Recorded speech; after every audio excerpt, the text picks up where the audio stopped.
Hello તો મિત્રો આજે આપણે 1 થી 50 જેટલા જીકેના એમસીક્યુ જોવાના છે. જંગલની વર્દી ભાગ 49માં આપણે પહોંચી ગયા છીએ. આવનારી એક્ઝામ જે છે ફોરેસ્ટની, એમાં તમને મિત્રો વિડીયો જે છે એ ક્યાંક ને ક્યાંક પૂછાવાની સંભાવનાઓ રહેલી છે. એવા દરરોજ આપણે જીકેના એમસીક્યુ લઈને આવીએ છીએ. આપણી ચેનલમાં તમે નવા હોય તો મિત્રો ચેનલને સબસ્ક્રાઇબ કરી લેજો. તો ચાલો શરૂ કરીએ. પ્રશ્ન નંબર 1. જંગલમાં કેલિયા નામના વાંદરા શેના બીજ ખાય છે? જંગલમાં જે છે એ કેલિયા નામના વાંદરા હોય છે એ કયા બીજ ખાય છે? તો કોચા બીજ આવશે એના રાઈટ આન્સર. ઓપ્શન સી, કોચાના બીજ જે છે એ ખાતા હોય છે વાંદરા. ત્યારબાદનો ક્વેશ્ચન જોઈએ. ભારતમાં સૌથી ઊંચાઈ પર આવેલું મતદાન મથક કયા રાજ્યમાં આવેલું છે? ભારતમાં જે છે એ સૌથી ઊંચાઈ ઉપર આવેલું મતદાન મથક જે છે એ કયા રાજ્યમાં આવેલું છે? તો હિમાચલ પ્રદેશમાં આવશે રાઈટ આન્સર. ઓપ્શન ડી, ભારતમાં સૌથી ઊંચાઈ પર આવેલું મતદાન મથક ક્યાં? તો હિમાચલ પ્રદેશમાં આવેલ છે. ત્યારબાદનો ક્વેશ્ચન છે, સાચા વિધાનો જણાવો.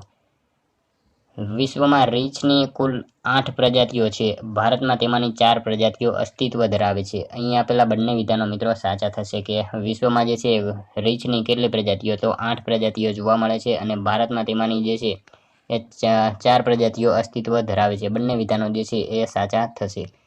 નેક્સ્ટ ક્વેશ્ચન છે, ભારતનો સૌથી મોટો કુદરતી ટાપુ નીચે પૈકી કયો છે? ભારતનો જે છે એ સૌથી મોટો કુદરતી ટાપુ જે છે એ નીચેનામાંથી કયો છે? તો કયો આવશે? મધ્ય અંદમાન ટાપુ જે છે એ ઓપ્શન બી રાઈટ આન્સર થશે. ભારતનો સૌથી મોટો કુદરતી ટાપુ જે છે એ કયો છે? તો મધ્ય અંદમાન ટાપુ જે છે એ ભારતનો સૌથી મોટો કુદરતી ટાપુ છે. જોઈએ હવે નેક્સ્ટ ક્વેશ્ચન, આંતરરાષ્ટ્રીય ચંદ્ર દિવસ કયા દિવસે ઉજવવામાં આવે છે? આંતરરાષ્ટ્રીય ચંદ્ર દિવસની ઉજવણી જે છે એ ક્યારે કરવામાં આવે છે? તો ક્યારે આવશે આંતરરાષ્ટ્રીય ચંદ્ર દિવસ મિત્રો? 20 જુલાઈ આવશે right answer. Option C sorry, આંતરરાષ્ટ્રીય ચંદ્ર દિવસની ઉજવણી ક્યારે? તો 20 જુલાઈના રોજ કરવામાં આવે છે. મિત્રો વિડીયો તમને ગમતો હોય તો એક લાઇક કરજો. અમે તમારી પાસે માત્ર ને માત્ર એક લાઇકની આશા રાખીએ છીએ, તો એક લાઇક તમે જરૂર કરી દેજો. જોઈએ ત્યારબાદનો ક્વેશ્ચન, ભારતનો સૌથી મોટો અને વિશ્વનો 3જા નંબરનો ડાયનોસર પાર્ક નીચેનામાંથી કયા સ્થળે આવેલ છે? ભારતનો સૌથી મોટો અને વિશ્વનો 3જા નંબરનો ડાયનોસર પાર્ક જે છે એ નીચેનામાંથી કયા સ્થળે આવેલો છે? તો ક્યાં આવશે? રેયાલી ખાતે આવશે. ખાસ યાદ રાખજો કે ભારતનો સૌથી મોટો અને વિશ્વનો 3જા નંબરનો જે છે એ સૌથી મોટો ડાયનોસર પાર્ક જે છે એ નીચેનામાંથી કયા સ્થળે? તો રેયાલી ખાતે આવેલ છે. મિત્રો રેયાલી જે છે એ મહીસાગરના બાલાસિનોર ખાતે આવેલ છે અને જ્યાં ડાયનોસરના જે છે એ ઈંડા મળી આવેલા હતા. ત્યારબાદનો ક્વેશ્ચન છે, ભારતમાં સૌપ્રથમ નેરો ગેજ રેલવેનું નિર્માણ ક્યાં થયું હતું? ભારતમાં જે છે એ સૌપ્રથમ નેરો ગેજ રેલવેનું નિર્માણ જે છે એ ક્યાં થયું હતું? તો ડભોઈ મિયાગામ ખાતે જે છે એ ભારતમાં સૌપ્રથમ નેરો ગેજ રેલવેનું નિર્માણ થયેલું હતું. ખાસ યાદ રાખજો. મિત્રો તમે વિડીયોમાં છેલ્લે સુધી જોતા રહેજો. આપણે છેલ્લે જે છે એક 51મો ક્વેશ્ચન રાખેલો છે જેનો આન્સર તમારે કોમેન્ટમાં જણાવવાનો રહેશે, તો વિડીયોમાં છેલ્લે સુધી જોતા રહેજો. ત્યારબાદનો ક્વેશ્ચન છે, વિદેશી કાપડનો બહિષ્કાર કરવા સ્વદેશી સભાની સ્થાપના કયા મહાનુભાવે કરી હતી? વિદેશી કાપડનો બહિષ્કાર કરવા માટે જે છે એ સ્વદેશી સભાની સ્થાપના જે છે એ કયા મહાનુભાવે કરેલી હતી? તો કોણે આવશે? ભુલાભાઈ દેસાઈ જે છે એ એમણે કરેલી હતી. વિદેશી કાપડનો બહિષ્કાર કરવા માટે જે છે સ્વદેશી સભાની સ્થાપના કોણે? તો ભુલાભાઈ દેસાઈએ કરેલી હતી. નેક્સ્ટ ક્વેશ્ચન જોઈએ, ઉપગ્રહો અને અંતરિક્ષ વિશેનો અભ્યાસ કરતી શાખાને કયા નામથી ઓળખવામાં આવે છે? ગ્રહો અને ઉપગ્રહો અને અંતરિક્ષ વિષયનો જે છે એ અભ્યાસ કરતી શાખા હોય છે એને શું કહેવામાં આવે છે? તો એસ્ટ્રોનોમી જે છે, એસ્ટ્રોનોમી એને કહેવામાં આવે છે. ગ્રહો, ઉપગ્રહો અને અંતરિક્ષ વિશેનો અભ્યાસ કરતી શાખા હોય છે એને શું? તો એસ્ટ્રોનોમી કહેવામાં આવે છે. મિત્રો ગ્રહો અને ઉપગ્રહોની જે વ્યાખ્યા કરે એને એ સંસ્થા હોય એનું નામ શું છે? તો ઇન્ટરનેશનલ એસ્ટ્રોનોમિકલ યુનિયન એ સંસ્થાનું નામ છે અને એ ગ્રહ, ઉપગ્રહ વગેરેને જે છે ડેફિનેશન આપવાનું કામ કરે છે. એ સંસ્થાનું નામ ખાસ યાદ રાખજો કે ઇન્ટરનેશનલ એસ્ટ્રોનોમિકલ યુનિયન એ સંસ્થાનું નામ છે. ત્યારબાદનો ક્વેશ્ચન છે, પ્રવાહીને ગરમ કરતા વધુ અવસ્થામાં રૂપાંતરણ પામવાની ક્રિયાને શું કહેવાય છે? પ્રવાહીને ગરમ કરતા વધુ અવસ્થામાં રૂપાંતરણ પામવાની ક્રિયા હોય એને શું કહેવામાં આવે છે? તો બાષ્પીભવન કહેવામાં આવે છે. પ્રવાહીને વધુ ગરમ કરતા અવસ્થામાં રૂપાંતર પામે તેને શું? તો બાષ્પીભવન કહે છે. નેક્સ્ટ ક્વેશ્ચન છે, ખાવાના સોડાનું રાસાયણિક નામ જણાવો. ખાવાના સોડાનું રાસાયણિક નામ જે છે એ શું થશે? તો સોડિયમ બાયકાર્બોનેટ જે છે એ ખાવાના સોડાનું રાસાયણિક નામ છે. ત્યારબાદનો ક્વેશ્ચન જોઈએ, પૃથ્વી ઉપરનું સૌથી દુર્લભ તત્વ કયું છે? પૃથ્વી ઉપરનું સૌથી દુર્લભ તત્વ જે છે એ કયું છે? તો એસ્ટેટિન જે છે ઓપ્શન ડી રાઈટ આન્સર થશે. પૃથ્વી ઉપરનું સૌથી દુર્લભ તત્વ કયું છે? તો એસ્ટેટિન જે છે એ થશે. ત્યારબાદનો ક્વેશ્ચન છે ગેરુ નામનો રોગ નીચેનામાંથી કયા પાકમાં જોવા મળે છે? ગેરુ નામનો રોગ જે છે એ નીચેનામાંથી કયા પાકમાં જોવા મળે છે? તો મગફળી અને ઘઉં આ બંનેમાં જે છે એ ગેરુ નામનો રોગ જે છે એ જોવા મળે છે. ઓપ્શન સી રાઈટ આન્સર થશે કે ગેરુ નામનો રોગ કયા પાકમાં? તો મગફળી અને ઘઉં બંનેમાં જોવા મળે છે. ત્યારબાદનો ક્વેશ્ચન છે નીચેનામાંથી કયું પ્રાણી કચ્છના રણમાં જોવા મળે છે તેમજ પાછળની દિશામાં પણ કૂદકો મારી શકે છે? નીચેનામાંથી કયું એક એવું પ્રાણી છે જે કચ્છના રણમાં જોવા મળે છે અને તે પાછળની દિશામાં જે છે એ કૂદકો મારી શકે છે? તો મિત્રો એ વરુ આવશે રાઈટ આન્સર ઓપ્શન સી. નીચેનામાંથી કયું પ્રાણી કચ્છના રણમાં? તો વરુ જે છે એ કચ્છના રણમાં જોવા મળે છે અને પાછળની દિશામાં જે છે એ વરુ કૂદકો મારી શકે છે. ત્યારબાદનો ક્વેશ્ચન છે આપેલ તળપદા શબ્દનું શિષ્ટ રૂપ વિકલ્પમાંથી શોધો. તળપદા શબ્દનું શિષ્ટ રૂપ જણાવવાનું છે. પાહણ તો શું થશે? પાહણ તો પથ્થર થશે એનું શિષ્ટ રૂપ જે છે એ. ત્યારબાદનો ક્વેશ્ચન છે સ્તનધારી જીવમાં સૌથી લાંબો ગર્ભકાળ કયા પ્રાણીનો જોવા મળે છે? સ્તનધારી જીવમાં જે છે સૌથી લાંબો ગર્ભકાળ જે છે એ કયા પ્રાણીનો જોવા મળે છે? તો હાથીનો આવશે સૌથી લાંબો ગર્ભકાળ જે છે એ. નેક્સ્ટ ક્વેશ્ચન છે ભારતની સૌથી મોટી એક્વેટિક ગેલેરી ક્યાં આવેલી છે? ભારતની સૌથી મોટી એક્વેટિક ગેલેરી જે છે એ ક્યાં આવેલી છે? તો અમદાવાદમાં આવેલી છે. ખાસ યાદ રાખજો કે ભારતની સૌથી મોટી એક્વેટિક ગેલેરી ક્યાં? તો અમદાવાદ ખાતે આવેલી છે. ત્યારબાદનો ક્વેશ્ચન જોઈએ મોજાર શબ્દનો સમાનાર્થી શબ્દ શું છે? મોજાર શબ્દનો સમાનાર્થી શબ્દ જે છે એ નીચેનામાંથી કયો છે? તો અંદર થશે. મોજાર શબ્દનો સમાનાર્થી જે છે એ અંદર થશે. નેક્સ્ટ ક્વેશ્ચન છે પન્ના ટાઈગર રિઝર્વ કયા રાજ્યમાં જોવા મળે છે? પન્ના ટાઈગર રિઝર્વ જે છે એ કયા રાજ્યમાં આવેલું છે? તો મધ્યપ્રદેશમાં આવશે. ખાસ યાદ રાખજો કે પન્ના ટાઈગર રિઝર્વ ક્યાં? તો મધ્યપ્રદેશમાં આવેલું છે. નેક્સ્ટ ક્વેશ્ચન છે ભારતમાં પ્રથમ વિધાનસભાનો પ્રારંભ ક્યારે કરવામાં આવ્યો હતો? ભારતમાં જે છે એ પ્રથમ વિધાનસભાનો પ્રારંભ જે છે એ ક્યારે કરવામાં આવેલો હતો? તો 18 ઓગસ્ટ 1960માં જે છે ગુજરાતમાં પ્રથમ વિધાનસભાનો પ્રારંભ કરવામાં આવેલો હતો. ત્યારબાદનો ક્વેશ્ચન જોઈએ સાચા વિધાનો જણાવો. સહારાનું ગરમ રણ વિશ્વનું સૌથી મોટું રણ છે. લદ્દાખને નાના તિબેટ તરીકે પણ ઓળખવામાં આવે છે. લદ્દાખના લેહમાંથી રાષ્ટ્રીય ધોરીમાર્ગ નંબર 1A પસાર થાય છે. મિત્રો આપેલા બંને તમામ વિધાનો જે છે એ સાચા થશે કે સહારાનું ગરમ રણ જે છે એ વિશ્વનું સૌથી મોટું રણ છે અને લદ્દાખને નાના તિબેટ તરીકે પણ ઓળખવામાં આવે છે અને લદ્દાખના લેહમાંથી રાષ્ટ્રીય ધોરીમાર્ગ નંબર 1A પસાર થાય છે. તમામ વિધાનો જે છે એ સાચા થશે. ત્યારબાદનો ક્વેશ્ચન જોઈએ નીચે પૈકી કયા દેશમાં એશિયાઈ સિંહ વધુ જોવા મળે છે? નીચેનામાંથી જે છે એ કયા દેશમાં એશિયાઈ સિંહ જે છે એ વધારે પ્રમાણમાં જોવા મળે છે? તો ભારતમાં આવશે. ભારતમાં જે છે એ એશિયાઈ સિંહ વધુ પ્રમાણમાં જોવા મળે છે. ખાસ યાદ રાખજો. ત્યારબાદનો ક્વેશ્ચન છે નીચે પૈકી 22 મેના દિવસને કયા દિવસ તરીકે ઓળખવામાં આવે છે? નીચેનામાંથી કયા દિવસને જે છે એ 22 મેના રોજ ઉજવવામાં આવે છે? તો 22 મે કયો આવશે? જૈવ વિવિધતા દિવસ તરીકે 22 મેને ઓળખવામાં આવે છે. મિત્રો અહીંયા ઓઝોન દિવસ જે છે એ 16 સપ્ટેમ્બર આવશે. 16 સપ્ટેમ્બર ઓઝોન દિવસ આવશે. ડોલ્ફિન દિવસની વાત કરીએ અહીંયા તો 5 ઓક્ટોબર જે છે એ ડોલ્ફિન દિવસ તરીકે મનાવવામાં આવે છે અને રસીકરણ દિવસ જે છે એ 17 જૂન આવશે. રસીકરણ દિવસ ખાસ યાદ રાખજો કે ઓઝોન દિવસ ક્યારે? તો 16 સપ્ટેમ્બર. જૈવ વિવિધતા દિવસ 22 મે અને ડોલ્ફિન દિવસ 5 ઓક્ટોબર અને વિશ્વ રસીકરણ દિવસની વાત કરીએ તો 17 જૂનના રોજ મનાવવામાં આવે છે. મિત્રો અવારનવાર દિવસો જે છે એ પણ ખાસ વાંચી લેવા. ત્યારબાદનો ક્વેશ્ચન જોઈએ ગુપ્ત સામ્રાજ્ય દરમિયાન કઈ ભાષાને રાજભાષાનો દરજ્જો આપવામાં આવ્યો હતો? ગુપ્ત સામ્રાજ્ય દરમિયાન જે છે એ કઈ ભાષાને રાજભાષાનો દરજ્જો આપવામાં આવ્યો હતો?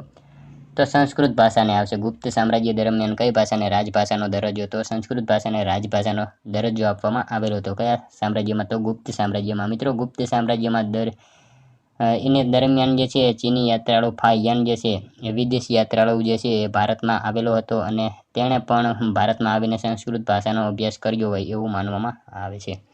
ત્યારબાદનો ક્વેશ્ચન છે વાયુવીય રાશિ ઉત્કલ્પનાઓ કયા તત્વજ્ઞએ આપી હતી? વાયુવીય રાશિ ઉત્કલ્પનાઓ જે છે એ કયા તત્વજ્ઞએ આપેલી હતી?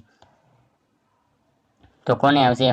ઇમેન્યુઅલ કાન્ટે જે છે એમણે આપેલી હતી વાયુવીય રાશિ ઉત્કલ્પનાઓ. અને મિત્રો વાયુવીય રાશિ ઉત્કલ્પના જે છે જર્મન તત્વજ્ઞ ઇમેન્યુઅલ કાન્ટે 1755માં ખાસ યાદ રાખજો સાલ જે છે એ ખાસ યાદ રાખજો કે 1755માં આ ઉત્કલ્પનાની ભેટ આપેલી હતી અને તેના મત પ્રમાણે મિત્રો અવકાશમાં ઠંડુ અને ગતિહીન વાયુ વાદળ હતું એવું એનું માનવું હતું. નેક્સ્ટ ક્વેશ્ચન જોઈએ, ક્ષણિક શબ્દનો વિરુદ્ધાર્થી શબ્દ જણાવો. ક્ષણિક શબ્દનો વિરુદ્ધાર્થી શબ્દ જે છે એ નીચેનામાંથી કયો થશે? તો શાશ્વત થશે. ક્ષણિક શબ્દનો જે છે એ વિરુદ્ધાર્થી શબ્દ શું? તો શાશ્વત થશે. ત્યારબાદનો ક્વેશ્ચન છે, કઈ સંસ્થા દ્વારા ભારતનો ભૂસ્ખલન એટલાસ રજૂ કરવામાં આવ્યો છે? કઈ સંસ્થા દ્વારા ભારતનો ભૂસ્ખલન એટલાસ જે છે એ રજૂ કરવામાં આવેલો છે? તો ઈસરો સંસ્થા આવશે. Right answer option A. કઈ સંસ્થા દ્વારા ભારતનો ભૂસ્ખલન એટલાસ રજૂ કરવામાં? તો ઈસરો દ્વારા કરવામાં આવેલો છે. નેક્સ્ટ ક્વેશ્ચન જોઈએ, ભારતનું ભૂસ્ખલનથી સૌથી વધુ પ્રભાવિત ક્ષેત્ર કયું છે? ભારતનું જે છે ભૂસ્ખલનથી સૌથી વધુ પ્રભાવિત ક્ષેત્ર જે છે એ કયું છે? તો ઉત્તર પશ્ચિમ હિમાલય આવશે. Right answer option D. ભારતનું ભૂસ્ખલનથી સૌથી વધુ પ્રભાવિત ક્ષેત્ર કયું? તો ઉત્તર પશ્ચિમ હિમાલય જે છે એ આવશે. Right answer option D. Next question જોઈએ, ગુજરાતમાં શાસન કરનાર સોલંકી વંશનો રાજ્ય ધર્મ કયો હતો? ગુજરાતમાં શાસન કરનાર સોલંકી વંશનો રાજ્ય ધર્મ જે છે એ કયો હતો? તો મિત્રો કયો આવશે? શૈવ ધર્મ આવશે. શૈવ ધર્મ જે છે એની સાથે સંકળાયેલા હતા સોલંકી વંશ જે છે એ. ત્યારબાદનો ક્વેશ્ચન છે, સંયુક્ત રાષ્ટ્ર જળ સંમેલન 2023નું આયોજન કયા દેશમાં કરવામાં આવ્યું? સંયુક્ત રાષ્ટ્ર જળ સંમેલન 2023નું આયોજન જે છે એ કયા દેશમાં કરવામાં આવેલું હતું? તો ન્યૂયોર્ક આવશે. ઓપ્શન એ રાઈટ આન્સર થશે. સંયુક્ત રાષ્ટ્ર જળ સંમેલન 2023નું આયોજન કયા દેશમાં? તો ન્યૂયોર્કમાં કરવામાં આવેલું હતું. નેક્સ્ટ ક્વેશ્ચન છે, વર્ષ 1977માં વિશ્વનું પ્રથમ જળ સંમેલન કયા દેશ દ્વારા આયોજિત કરવામાં આવ્યું હતું? વર્ષ 1977માં જે છે વિશ્વનું પ્રથમ જળ સંમેલન કયા દેશ દ્વારા આયોજિત કરવામાં આવેલું હતું? તો આર્જેન્ટિના દ્વારા એ કરવામાં આવેલું હતું. વર્ષ યાદ રાખજો કે 1977માં જે છે વિશ્વનું પ્રથમ જળ સંમેલન કયા દેશ દ્વારા? તો આર્જેન્ટિના દેશ જે છે એના દ્વારા આયોજિત કરવામાં આવેલું હતું. ત્યારબાદનો ક્વેશ્ચન છે, ગુજરાતના કયા બેટને મરુભૂમિનું મોતી કહેવામાં આવે છે? ગુજરાતના કયા બેટને જે છે એ મરુભૂમિનું મોતી કહેવામાં આવે છે? તો કયા બેટને આવશે? મિત્રો તમારા 50માંથી કેટલા સાચા પડે છે એ તમારે કોમેન્ટમાં જણાવવાનું રહેશે છેલ્લે. ગુજરાતના કયા બેટને મરુભૂમિનું મોતી? તો કયું આવશે? વછરાજ બેટ જે છે એને મરુભૂમિનું મોતી કહેવામાં આવે છે. ત્યારબાદનો ક્વેશ્ચન છે, કહેવતનો અર્થ જણાવો. એક હાથે તાળી ન પડે. એક હાથે તાળી ન પડે કહેવતનો અર્થ શું થશે? તો શું આવશે આમાં? કહેવતનો અર્થ જે છે એક હાથે તાળી ન પડે. તો મિત્રો સહકાર વિના કામ ન થાય એવો એનો અર્થ થશે. ત્યારબાદનો ક્વેશ્ચન છે, અંતરિક્ષમાં તારાઓના સમૂહ વચ્ચે અને શ્યામ જે વાયુવ્ય વાદળો દેખાય તેને શું કહેવામાં આવે છે? અંતરિક્ષમાં તારાઓના સમૂહ વચ્ચે જે છે શ્યામ જે વાયુવ્ય વાદળો દેખાય એને શું કહેવામાં આવે છે? તો નિહારિકા એને કહેવામાં આવે છે. ખાસ યાદ રાખજો. અને મિત્રો અંતરિક્ષમાં તારાઓના સમૂહ વચ્ચે શ્વેત અને શ્યામ જે વાયુવ્ય વાદળો દેખાય એને શું? તો નિહારિકા કહેવામાં આવે છે. ત્યારબાદનો ક્વેશ્ચન છે, પેરિસ જળવાયુ સમજૂતી કયા વર્ષે કરવામાં આવી હતી? પેરિસ જળવાયુ સમજૂતી જે છે એ કયા વર્ષે કરવામાં આવી હતી? તો 2015 આવશે. Right answer option C. Paris જળવાયુ સમજૂતી કયા વર્ષે? તો 2015માં કરવામાં આવેલી હતી. ત્યારબાદનો ક્વેશ્ચન છે, ભારતમાં સૌપ્રથમ પ્રિન્ટિંગ પ્રેસ કોના દ્વારા લાવવામાં આવ્યો? ભારતમાં સૌપ્રથમ પ્રિન્ટિંગ પ્રેસ જે છે એ કોના દ્વારા લાવવામાં આવ્યો? તો પોર્ટુગીઝ દ્વારા આવશે. ઓપ્શન સી રાઈટ આન્સર થશે. ભારતમાં સૌપ્રથમ પ્રિન્ટિંગ પ્રેસ કોના દ્વારા? તો પોર્ટુગીઝો દ્વારા લાવવામાં આવેલો. તો મિત્રો વાત કરીએ પોર્ટુગીઝો, તો એ જે છે એ ભારતમાં આવનાર સૌ પ્રથમ પ્રજા અને સૌથી છેલ્લે જનાર પ્રજા હતી અને ભારતમાં સૌથી વધારે દરિયા કિનારે રહેનાર પ્રજા પણ પોર્ટુગીઝો હતા. અને 1503માં મિત્રો 1503માં જે છે કોચીન ખાતે વેપારી કોઠી સ્થાપનાર પ્રજા પણ પોર્ટુગીઝ હતી. અને મિત્રો ભારતમાં તમાકુનો છોડ લાવનાર પ્રજાની વાત કરીએ તો એ પણ પોર્ટુગીઝ પ્રજા હતી. ત્યારબાદનો ક્વેશ્ચન છે, નીચે પૈકી કયો મહાસાગર સૌથી વધુ ઠંડો છે? નીચેનામાંથી કયો મહાસાગર જે છે એ સૌથી વધારે ઠંડો છે? તો એટલાન્ટિક મહાસાગર આવશે. ઓપ્શન સી રાઈટ આન્સર થશે કે નીચે પૈકી કયો મહાસાગર સૌથી વધારે ઠંડો છે? તો એટલાન્ટિક મહાસાગર જે છે એ સૌથી વધારે ઠંડો છે. નેક્સ્ટ ક્વેશ્ચન છે, પૃથ્વીના કયા આવરણને શિલાવરણ તરીકે ઓળખવામાં આવે છે? પૃથ્વીના કયા આવરણને જે છે એ શિલાવરણ તરીકે ઓળખવામાં આવે છે? તો મૃદાવરણ આવશે. Right answer option B. પૃથ્વીના કયા આવરણને? તો મૃદાવરણને જે છે એ શિલાવરણ તરીકે ઓળખવામાં આવે છે. ત્યારબાદનો ક્વેશ્ચન છે, નિપાત શોધો તે પણ અમદાવાદ જાય છે. નિપાત છે જે છે એ શું થશે આમાં? તે પણ અમદાવાદ જાય છે. તો પણ થશે આમાં. નિપાત જે છે એ પણ જ્યાં ભાર આવે ત્યાં નિપાત જોવા મળે એટલે પણ જે છે એ નિપાત થશે. ત્યારબાદનો ક્વેશ્ચન છે મૃદાવરણ પૃથ્વીના આવરણનો કેટલા ટકા ભાગ રોકે છે? મૃદાવરણ જે છે એ પૃથ્વીના આવરણનો કેટલો ભાગ રોકે છે? તો 29% આવશે રાઈટ આન્સર ઓપ્શન બી. મૃદાવરણ જે છે એ પૃથ્વીના આવરણનો કેટલો ભાગ? તો 29% જેટલો ભાગ રોકે છે. અને જલાવરણ જે છે એ 71% ભાગ રોકે છે. ત્યારબાદનો ક્વેશ્ચન છે પૃથ્વીના પેટાળમાં રહેલ ખડકના પીગળેલા રસને શું કહેવામાં આવે છે? પૃથ્વીના પેટાળમાં રહેલા ખડકના પીગળેલા રસને જે છે એ શું કહેવામાં આવે છે? તો એને મેગ્મા કહેવામાં આવે છે. ખાસ યાદ રાખજો કે પૃથ્વીના પેટાળમાં રહેલ ખડકના પીગળેલા રસને શું? તો મેગ્મા કહેવામાં આવે છે. ત્યારબાદનો ક્વેશ્ચન છે મહાસાગરીય ખાઈની અંદાજિત ઊંડાઈ કેટલી છે? મહાસાગરીય ખાઈની અંદાજિત ઊંડાઈની વાત કરીએ તો એ કેટલી છે? તો 10 થી 12 કિલોમીટર આવશે. ઓપ્શન બી રાઈટ આન્સર થશે કે મહાસાગરીય ખાઈની અંદાજિત ઊંડાઈ કેટલી છે? તો 10 થી 12 કિલોમીટર જેટલી જોવા મળશે આપણને. ત્યારબાદનો ક્વેશ્ચન છે 43મો. નીચે પૈકી કયો વાયુ વાતાવરણમાં સૌથી વધુ ઊંચાઈ પર પ્રાપ્ત થતો વાયુ છે? નીચેનામાંથી કયો એક વાયુ છે જે વાતાવરણમાં સૌથી વધુ ઊંચાઈ પર પ્રાપ્ત થતો જોવા મળે છે? તો નાઇટ્રોજન આવશે રાઈટ આન્સર ઓપ્શન બી. મિત્રો 124 કિલોમીટરથી પણ વધારે ઊંચાઈ પર જોવા મળે છે નાઇટ્રોજન વાયુ. ત્યારબાદનો ક્વેશ્ચન છે પલ્લીનો મેળો ગુજરાતના કયા જિલ્લામાં ભરાય છે? પલ્લીનો મેળો જે છે એ ગુજરાતના કયા જિલ્લામાં ભરાય છે? તો ગાંધીનગર ખાતે આવશે. ખાસ યાદ રાખજો કે પલ્લીનો મેળો જે છે એ ગુજરાતના કયા જિલ્લામાં? તો ગાંધીનગર ખાતે યોજાય છે. ત્યારબાદનો ક્વેશ્ચન છે 45મો. કયો વાયુ હવામાં ખૂબ જ ઓછા પ્રમાણમાં જોવા મળે છે? કયો વાયુ જે છે નીચેનામાંથી એ હવામાં ખૂબ જ ઓછા પ્રમાણમાં જોવા મળે છે? તો કયો આવશે? ઓઝોન વાયુ જે છે એ વાયુ હવામાં ખૂબ જ ઓછા પ્રમાણમાં જોવા મળે છે. ત્યારબાદનો ક્વેશ્ચન છે બંધારણીય સુધારા અંતર્ગત મતાધિકારની ઉંમર 21 વર્ષની જગ્યાએ 18 વર્ષ કરવામાં આવી હતી. કયા બંધારણીય સુધારા દ્વારા જે છે એના અંતર્ગત મતાધિકારની ઉંમર 21 વર્ષની જગ્યાએ 18 વર્ષ કરવામાં આવી હતી? તો 61મો બંધારણીય સુધારો એના દ્વારા જે છે એ સુધારો કરવામાં આવેલો હતો. ખાસ યાદ રાખજો કે બંધારણીય કયા સુધારા દ્વારા? તો 61મો સુધારો બંધારણીય સુધારા દ્વારા જે છે મતાધિકારની ઉંમર 21 વર્ષની જગ્યાએ 18 વર્ષ કરવામાં આવી હતી. નેક્સ્ટ ક્વેશ્ચન છે નીચે પૈકી કયું રાજ્ય શ્રીલંકા સાથે ધ પાલક સ્ટેટ સાથે જોડાયેલું છે? નીચેનામાંથી કયું રાજ્ય જે છે એ શ્રીલંકા સાથે ધ પાલ્ક આવશે અહીંયા પાલ્ક સ્ટેટ સાથે જોડાયેલું છે? તો એ જોડાયેલું છે તમિલનાડુ જે છે એ રાજ્ય. ત્યારબાદનો ક્વેશ્ચન જોઈએ 48મો. સૌર પરિવારમાં કેટલા કરતાં પણ વધુ ઉપગ્રહો આવેલા છે? સૌર પરિવારમાં જે છે એ કેટલા કરતાં પણ વધારે ઉપગ્રહો આવેલા છે? તો 173 કરતાં પણ વધારે સૌર પરિવારમાં જે છે એ ઉપગ્રહો આવેલા છે. મિત્રો ગ્રહો, ઉપગ્રહો, લઘુગ્રહો, ઉલ્કાઓ અને ધૂમકેતુઓનું મંડળ આ તમામ જે છે સૂર્યની ફરતે ફરતા હોય છે. અને સૌર પરિવારમાં જે છે મિત્રો 8 ગ્રહો ઉપરાંત 173 કરતાં પણ વધારે ઉપગ્રહો અને લગભગ 45,000થી પણ વધારે લઘુગ્રહો, ધૂમકેતુઓ અને ઉલ્કાઓ વગેરે આવેલ છે. તેને મિત્રો સૌર પરિવાર એટલે કે સૂર્યમંડળ કહેવામાં આવે છે. ત્યારબાદનો ક્વેશ્ચન છે સૌર પરિવારના કુલ કેટલા ગ્રહ પર જીવાવરણનું અસ્તિત્વ છે? સૌર પરિવારમાં જે છે એ કુલ કેટલા ગ્રહો પર જીવાવરણનું અસ્તિત્વ છે? તો મિત્રો એક જ આવશે. પૃથ્વી ઉપર માત્ર જે છે એ જીવાવરણનું અસ્તિત્વ છે. ત્યારબાદનો ક્વેશ્ચન છે નંદી હિલ સ્ટેશન કયા રાજ્યમાં આવેલું છે? નંદી હિલ સ્ટેશન જે છે એ કયા રાજ્યમાં આવેલું છે? તો કર્ણાટકમાં આવશે. Right answer option B. Nandi hill station કયા રાજ્યમાં? તો કર્ણાટકમાં આવેલ છે. ત્યારબાદનો ક્વેશ્ચન જોઈએ 51મો, જેનો આન્સર તમારે કોમેન્ટમાં જણાવવાનો રહેશે.